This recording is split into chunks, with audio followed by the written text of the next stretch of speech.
Good morning. Good Monday morning. I hope I got my headset set and I'm on a new internet connection, so we'll see if if it's gonna stay up this time. I've still got Cox in the background, but I switched to the T-Mobile 5G. So we'll see. So far I've been really happy with it. We'll see if it holds up and if it works and if it gives me a good enough juice for keep going live, right? That's the main thing. I hate it when it gets dropped and things like that. So anyway, I hope you can hear me. I hope you can see me. Well, you don't have to see me, I guess. I hope you can hear me, right? Anyway, so we're gonna pray that this works. That the changes will be a better. There'll be change is always good because you always learn something, learn how to do something different. You have to adjust or challenge. That makes you stronger. So change is good. Change is my friend. I learned on a missions trip one time. And I've held on to that. The two things we learned when we got to Jamaica, the first thing they told us is here's the two rules of the trip. Number one, change is my friend, because we can make our plans, but things can often change. So change is my friend. And number two, forgive in advance. And that's interesting because I hadn't even thought about that concept. But when you choose to give in advance, that means if somebody offends me, I'm going to go ahead and just forgive them. If somebody hurts my feelings, I'm just going to forgive them. And so that was an interesting concept that I learned on that trip, and I've practiced it, and I've thought, it's okay to forgive in advance because it's like choosing to love in advance. I'm just going to love people, right? All kinds of people. Right? I just love people. So I'm going to choose to do that in advance. And then as I walk out the day, when something happens, because it's not an if anymore, when something happens, you've already made the big choice. I'm going to forgive them. Do I have to work through emotions? Sure. Do I have to figure out, my feelings? Sure. But I can choose to forgive. Why is that? Because God forgave us. He forgave us in advance. We've said it several times here on these devotions that He planned for us to get back to Him before Adam and Eve ever broke everything. Before the first sin was committed, God already fixed it in the future, right? So that it was done in eternity. So He forgave us in advance, technically, in His heart. Then when Jesus came, all of our sins were forgiven. And that's actually part of the passage this morning. And I didn't even know I was going to go there that way. So, surprise. Anyway, because Paul is talking in Colossians 3. Paul is talking about being tenderhearted with one another, having mercy, humility, gentleness, being patient, making allowances, it says in verse 13, for others, each other's faults, forgiving the person who offends you. And then he says this, remember, the Lord forgave you, so you must also forgive others. So how could, I know what I'm forgiven of, so why wouldn't I forgive others? I'm forgiven, and I've done some dumb stuff and some bad stuff and some crazy stuff, but God forgives me of all those things. So it's only reasonable for me to forgive others, right? It just makes sense, right? Anyway, and see, he goes ahead and then he says, clothe yourself in love, and he goes on down, and then in verse 17 he says, and talked about this one several times, and let the peace that comes from Christ rule in your hearts. For we are all members of one body, and you are all called to live in peace. So he says, forgive one another, be patient, clothe yourself with humility. He's given some really good instructions for a believer's life, and they're still good today, right? There's still good things to do, to be patient with others, to clothe yourself in humility, to be gentle with others, to be kind to others. That's just being a good human, aside from the fact that that's what God's called us to do, right? And so he says all these things, and then he says, forgive because you've been forgiven. That just makes sense. And then he says, let God's peace rule in your heart, because we're one body and we're called to live in peace. See, there shouldn't be, I know it's just the way it is, right? But there shouldn't be all these factions and denominations and hatred toward other believers. Believers aren't supposed to hate anybody, even our enemies. I just read that actually in Matthew this morning where Jesus said, you love your friends, but you're supposed to love your enemies too. And that's a hard one to swallow, but we're called to live in peace. It's our calling. And then but sometimes I'm going to just be honest. Sometimes it ain't all that easy, right? Sometimes it's uh, big undertaking to forgive someone who offends you, especially if they do it on purpose. You can kind of, it's easier for me. I don't know about you. If somebody does something and it wasn't intentional, I can say, okay, we can just let that go.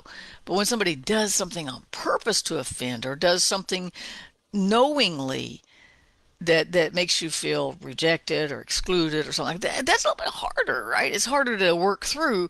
It's still doable, but it's a little bit harder to work through. But we're called to that.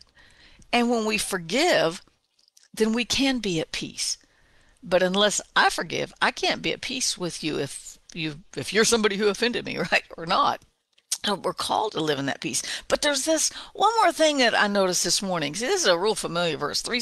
Colossians 3:17 has been one of our staple verses from the 3 years we've been doing this devotion, right? Let the peace of God rule. There's two verbs there. The first one is let. That's an action word. I have to do something.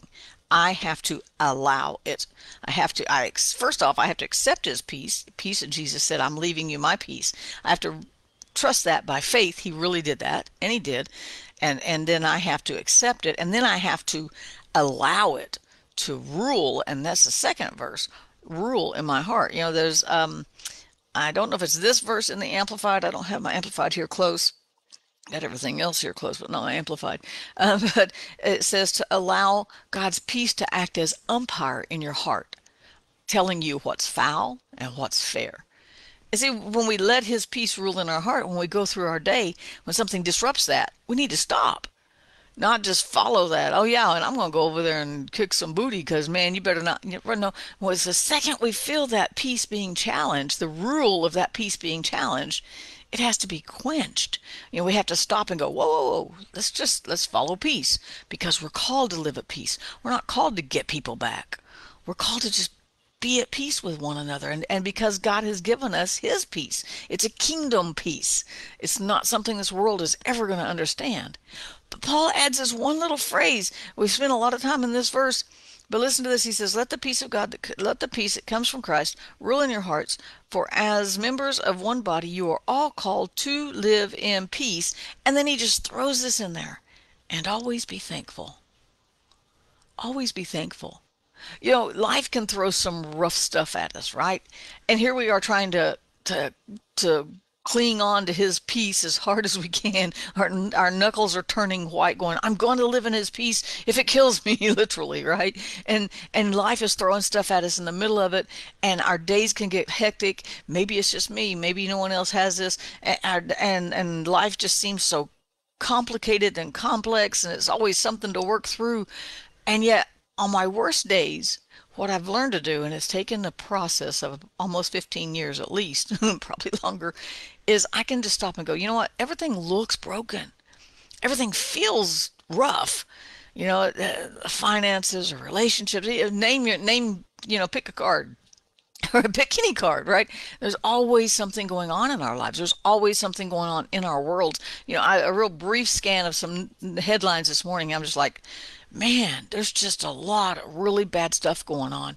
And so we're trying to get his peace to rule in our hearts, and that can be a real struggle. But I'm learning that when I have all these things coming at me, when I'm inundated with bad news, or I'm inundated with big decisions to make, or something doesn't work out like I want it to, and that peace is challenged, right? Well, first off, it's time to pull out the sword of the word and cut off that challenge, go to that challenge and defeat it and let that peace rule. But I'm learning that if I'll just stop and go, okay, what can I be thankful for? It changes my attitude. It changes the atmosphere. It changes my perspective.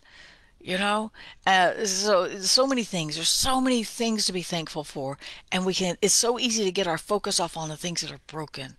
It's so easy to get our focus off on the things that hurt. And there's a lot of it, right? It's so easy to get our focus off on the things that are disjointed or not working properly, or causing chaos in our lives or in our world or in our circle of influence. But when we start to be thankful, even for the littlest things, because that sometimes is actually, sometimes I like to start with the littlest things because I get tickled because it's kind of dumb. I'm glad my socks don't have holes in the toes. I really am. I'm serious because I got a pair. The first pair I put on I got to throw them away. And I don't like holes in the toes. It's a little thing. But that attitude of gratitude, it's kind of a cliche thing to say, right? But that attitude of gratitude, that purposeful thankfulness, being thankful on purpose, changes your perspective, it changes your heart, and it literally changes the outcome of your day because you can see it differently. You can see it through his peace. You can see it through his love. You can see it through his forgiveness. You can start with that. God, I thank you that you forgave me. And that can be a good place to start if you're trying to forgive someone that you don't really want to forgive. Because sometimes you got to get willing to forgive because sometimes you don't want to, right? And so just starting with thankful that God that you forgave me is a really good starting place. I'm thankful that my lights are on this morning. I'm thankful that even if I have to have two pairs of glasses, I can read my Bible this morning. I'm thankful I have coffee. You should be thankful I have coffee too, right? Start with silly things because it breaks off that bondage of the depression and fear and doubt and just the emotions of the day. But learning to be grateful even for the littlest things completely changes your attitude. And so Paul just added that on. And then he goes right back into let the words of Christ dwell in you in all richness. Let the word of Christ dwell in your heart, right? And so it's like he just kind of threw that in, but it's such a powerful thing. Always be thankful. That's our one more thing this morning. Oh, and one more thing. You're going to let God's peace reign. You're going to trust his peace for today, but just be thankful. So I challenge you today to just look for things, even silly things, to be thankful for. And just let me know. Did it help? It definitely won't hurt. I can promise you that, right? It may not change your circumstances, but it can change your outlook, it can change your emotions, and it can change you. So be thankful today while you're letting his peace rule in your heart. Peace out. Have a great day. I'll see you tomorrow.